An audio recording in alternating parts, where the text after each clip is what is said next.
Hello everyone, welcome back to Namalax Bangalore Presents current issue of the day episode number 225. So ಇವತ್ತಿನ 225ನೇ episode ಅಲ್ಲಿ will discuss one of the important news worthy topic. ಏನಪ್ಪಾ ಅಂತಂದ್ರೆ Kerala declared extreme poverty free state ಅಂತ. Recent ಆಗಿ ಯಾವ್ದಾದ್ರು news channel ನೋಡಿದ್ರು ಕೂಡ ಅಥವಾ ಯಾವ್ದಾದ್ರು ನ್ಯೂಸ್ ಪೇಪರ್ ಓದಿದ್ರು ಕೂಡ ಫ್ರಂಟ್ ಪೇಜ್ ಅಲ್ಲಿ first state in India to be declared of extreme poverty free Kerala ಅಂತ ನ್ಯೂಸ್ ಅಲ್ಲಿ ಕವರ್ ಆಗಿತ್ತು. ಸೊ ಇವಾಗ ಡಿಸ್ಕಸ್ ಮಾಡೋಣ ಏನಿದು ಎಕ್ಸ್ಟ್ರೀಮ್ ಪಾವರ್ಟಿ ಫ್ರೀ ಅಂತ ಅಂದ್ರೆ, and is it really achieved, ಅಥವಾ ಕೇರಳ ಯಾವ ಯಾವ ತರ ಇದನ್ನ ಅಚೀವ್ ಮಾಡಕ್ ಟ್ರೈ ಮಾಡಿದೆ, ಅಥವಾ ವೇರಿಯಸ್ ಕ್ರಿಟಿಸಿಸಮ್ಸ್ ಏನು ಅಂತ ಕಂಪ್ಲೀಟ್ ಆಗಿ ಡಿಸ್ಕಸ್ ಮಾಡೋಣ. ಸೊ ಏನಪ್ಪಾ ಅಂತಂದ್ರೆ, this was a landmark declaration.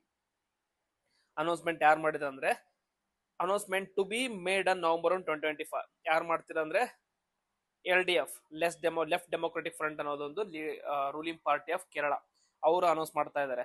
When they will announce November 2025 that Kerala to become India's first state to be declared free from extreme poverty ಅಂತ.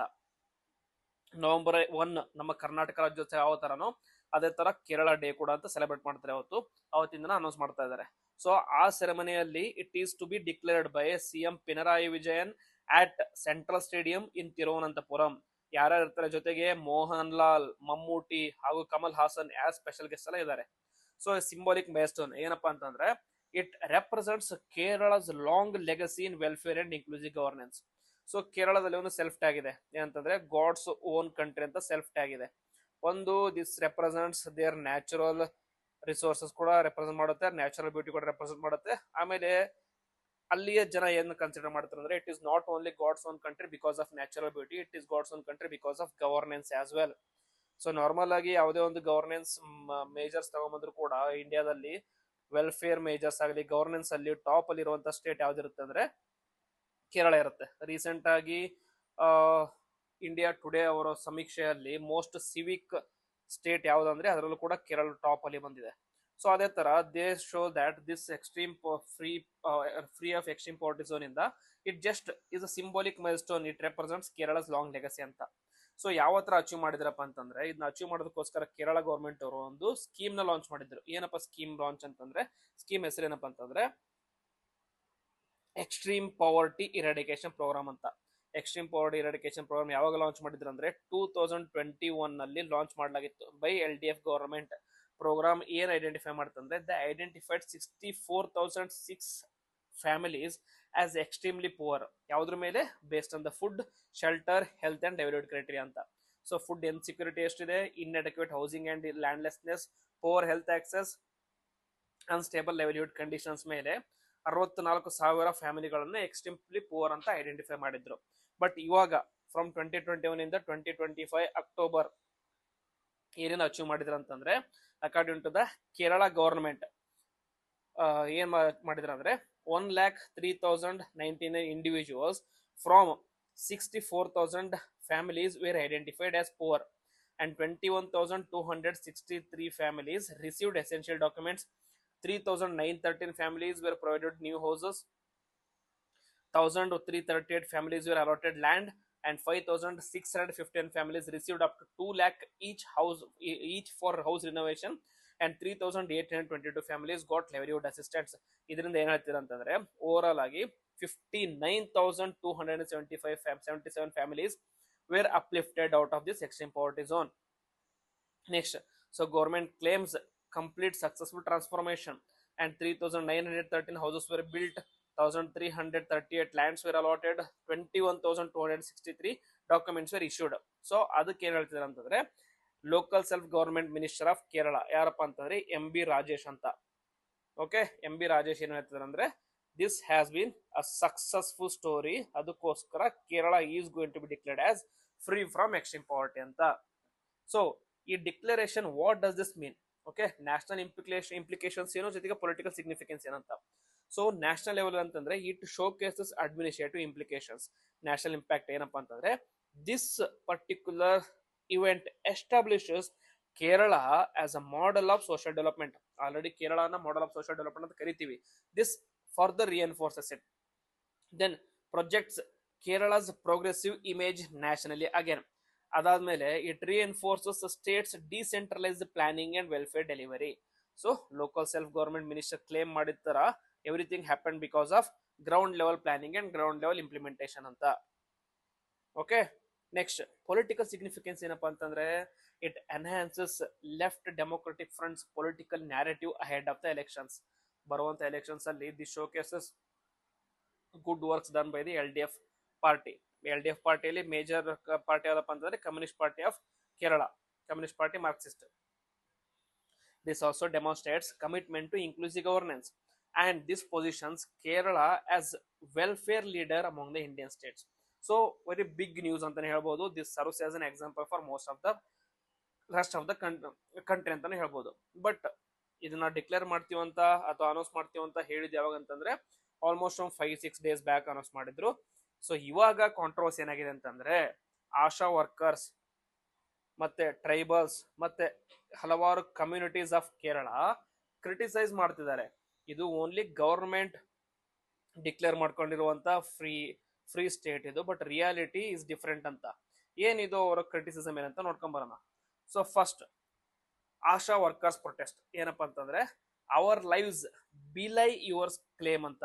ನಾವು ಬದುಕ್ತಿರುವಂತ ಲೈಫ್ ನೀವು ಹೇಳ್ತಿರುವಂತ ಸುಳ್ಳನ್ನ ತೋರಿಸ್ತಿದೆ ಅಂತ. ಸೊ ಆಶಾ ವರ್ಕರ್ಸ್ ಪ್ರೊಟೆಸ್ಟ್ ನೋಡಿ, ಇಲ್ಲಿ Asha workers recent ಆಗಿ they urged Mohan Lal, Mammootty and Kamal Haasan to boycott Kerala's extreme poverty free declaration event. ಅವ್ರು ಏನ್ ಹೇಳ್ತಾರೆ ಅಂತಂದ್ರೆ they have went on for indefinite strike. That is Kerala's Asha Health Workers Association, that is KAHWA, is on strike since February 2025. And our key demand ಏನಪ್ಪಾ ಅಂತಂದ್ರೆ higher ಹೊನೋರಿಯಂ ಕೊಡ್ರಿ, retirement benefits, recognition as government workers ಅಂತ ಕೊಡಿ ಅಂತ ಅವ್ರ demands ಇದೆ. ಅವರು open letters ಕೂಡ ಬರೆದಿದ್ದಾರೆ. Workers urged actors to boycott the event alleging poverty still persist among the welfare deliverers. So Asha workers ಅಲ್ಲಿ ಇನ್ನು ಪಾವರ್ಟಿ ಇದೆ. ನಾವೇ already below poverty, extreme poverty ಇದೀವಿ. ನಾವು ಇದ್ದಾಗಲೂ ಕೂಡ how can you declare yourself as free of extreme poverty ಅಂತ. Then partial response, that is government raises the honorarium to 7,000 rupees and formed 5-member review committee, but the workers remain dissatisfied. But ಅವರ demand ಎಲ್ಲ complete ಆಗಿ satisfy ಆಗಿಲ್ಲ. ಅದಕ್ಕೋಸ್ಕರ ಅವ್ರು ಏನ್ ಹೇಳ್ತಾರೆ ಅಂತಂದ್ರೆ broader message protest symbolises the gap between official welfare narratives and the reality of the frontline workers ಅಂತ. While Kerala may have improved the statistical indicators, ASHA workers argue against it. Next ಬರೀ Asha workers ಅಷ್ಟೇ ಅಂತಂದ್ರೆ ಇಲ್ಲ, tribal groups ಕೂಡ. Tribal groups also rubbish the Kerala government's extreme poverty free claim. Recent ಆಗಿ activist estimate that 90% of the tribal families in Kerala still do not have land, with many living in plastic covered huts without electricity, toilets or drinking water. This is the image. So ನೋಡಿ, plastic ಅಲ್ಲಿ form ಮಾಡಿರುವಂತ ಇದರಲ್ಲಿ ಮನೆಯಲ್ಲಿ ಬದುಕ್ತಾ ಇದ್ದಾರೆ. Can you really call this as out of extreme poverty ಅಥವಾ free of extreme poverty? Obviously no.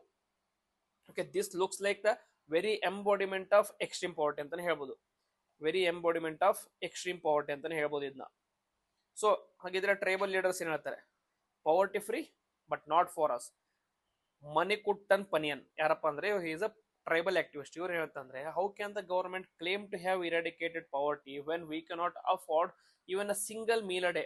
ಒಂದು ಹೊತ್ತಿನ ಊಟ ನಾವು ಅಫೋರ್ಡ್ ಮಾಡಕ್ಕಾಗಿಲ್ಲ. How can government declare us to be free of poverty ಅಂತ.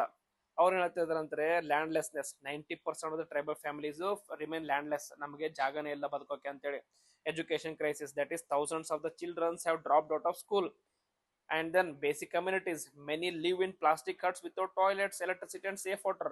ಇದೆಲ್ಲ ಇಲ್ಲ ಅಂದ್ರೆ how can you really call yourself as free of poverty ಅಂತ. Then survival struggle, that is people are struggling for hunger, struggling because of unemployment persist despite the government claims. So ಅದಕ್ಕೋಸ್ಕರ the government claim ಇದೆಯಲ್ಲ, it is completely different from the reality ಅಂತ. Kerala's tribal reality. So ground facts ಏನಪ್ಪಾ ಅಂತಂದ್ರೆ total tribal population 4.26 lac ಇದೆ. ವಯನಾಡಲ್ಲಿ 1.52 lac ಇದೆ. Key marginal tribes ಯಾವ್ದಾದ್ರು ಪನಿಯಾ, ಅದಿಯಾ, ಕುರುಮಾ, ಮುತ್ತುವನ್, ಕಟ್ಟನಿಯಂ ಎಲ್ಲ ಇದರಲ್ಲಿದೆ. ಮಾರ್ಜಿನಲ್ಸ್ ಕಮ್ಯುನಿಟೀಸ್ ಇದೆ. ಅವ್ರ ಇಶ್ಯೂಸ್ ಏನಪ್ಪಾ ಅಂತಂದ್ರೆ landlessness, malnutrition and unemployment. So ಈ ಎಲ್ಲ ಕಮ್ಯುನಿಟೀಸ್ ಕೂಡ are plaguing because of these 3 important issues. So how can you really call yourself as you claim to be? So question ಏನಪ್ಪಾ ಅಂತಂದ್ರೆ progress or is it a statistical mirage ಅಂತ. Okay, ಏನಂದ್ರೆ government celebrate ಮಾಡ್ತಿದ್ದಾರೆ ಅಂತಂದ್ರೆ administrative success and quantitative achievements. ಅಂದ್ರೆ quantitative ಅಂದ್ರೆ from the statistics. ಅವಾಗಲೇ ಹೇಳ್ದಂಗೆ 60,000 ಫ್ಯಾಮಿಲಿಯಲ್ಲಿ 59,000 ಫ್ಯಾಮಿಲಿನ ಅಪ್ಲಿಫ್ಟ್ ಮಾಡಿದೀವಿ, ಅಷ್ಟೊಂದು ಜನಕ್ಕೆ ಡಾಕ್ಯುಮೆಂಟ್ಸ್ ಕೊಟ್ಟಿದೀವಿ, ಇಷ್ಟೊಂದು ಜನಕ್ಕೆ ಲ್ಯಾಂಡ್ ಕೊಟ್ಟಿದೀವಿ. These are all quantitative achievements. Critics ಏನ್ ಎಕ್ಸ್ಪೋಸ್ ಮಾಡ್ತಾರೆ ಅಂದ್ರೆ they expose last mile delivery and qualitative poverty. ಯಾರಿಗೆ ಲ್ಯಾಂಡ್ ಕೊಟ್ಟಿದ್ರೆ, ಯಾರಿಗೆ ಎಕ್ಸ್ಟ್ರೀಮ್ ಪಾವರ್ಟಿ ಅಪ್ಲಿಫ್ಟ್ ಮಾಡಿದ್ರ, but this doesn't concern us ಅಂತ ಯಾರು ಹೇಳ್ತಾರೆ, ಆಶಾ ವರ್ಕರ್ಸ್ ಅಂಡ್ ಟ್ರೈಬಲ್ಸ್ ಆತರ ಹೇಳ್ತಾ ಇದಾರೆ. ಕೀ ಕ್ವಶನ್ ಏನಪ್ಪಾ ಅಂತಂದ್ರೆ, can development be declared complete when the workers and tribals remain excluded? Okay, so this is a main question. So challenges and criticisms ಏನಂದ್ರೆ ಆಶಾ workers ಮತ್ತೆ tribals. So now we have to see between the symbol and the substance. What is the symbol the Kerala government is going towards? Kerala government is going towards the symbol of becoming the first state in India to be free of extreme poverty. And what is the substance? There are still communities which are still part of extreme poverty zone. Okay, extreme poverty idare. So symbolic message andre Kerala's declaration is a historic achievement in welfare history. Obviously it is a big achievement, but it is not finished. So as long as you and a single person is in the part of extreme poverty zone, you cannot claim yourself to be free of extreme poverty antane. This reveals gap in social justice for the frontline workers as well as the tribal communities. So path forward ಏನಿರಬೇಕಂದ್ರೆ real poverty eradication must also reach the invisible poor. So true development is when no one is left behind. So Kerala's achievement is commendable. Obviously it is very commendable, but not complete. It is still incomplete anta. So this is about Kerala story, not any movie story, not any IC story or anything. This is Kerala story about extreme poverty free. What is the government claim versus what is the reality. So honest agi without any propaganda just cover ಮಾಡಿದ್ದೀನಿ. It is one side Kerala government story ಆಗಿರ್ಬೋದು, ಇನ್ನೊಂದು side Asha government story ಆಗಿರ್ಬೋದು. It is not my words, it is from the newspaper articles from the Kerala itself. So holistic ಆಗಿ cover ಮಾಡಿದ್ದೀನಿ. So ನಿಮಗೆ video ಇಷ್ಟ ಆಗಿತ್ತಂದ್ರೆ please like ಮಾಡಿ, comment ಮಾಡಿ, ಹಾಗೆ ಶೇರ್ ಮಾಡಿ. ಚಾನಲ್ಗೆ ಹೊಸದರಾಗಿದ್ದರೆ ಪ್ಲೀಸ್ ಸಬ್ಸ್ಕ್ರೈಬ್ ಮಾಡಿ, ಹಾಗೆ ಬೆಲ್ ಐಕಾನ್ ಮೇಲೆ ಕ್ಲಿಕ್ ಮಾಡಿ, so that you don't miss any notification.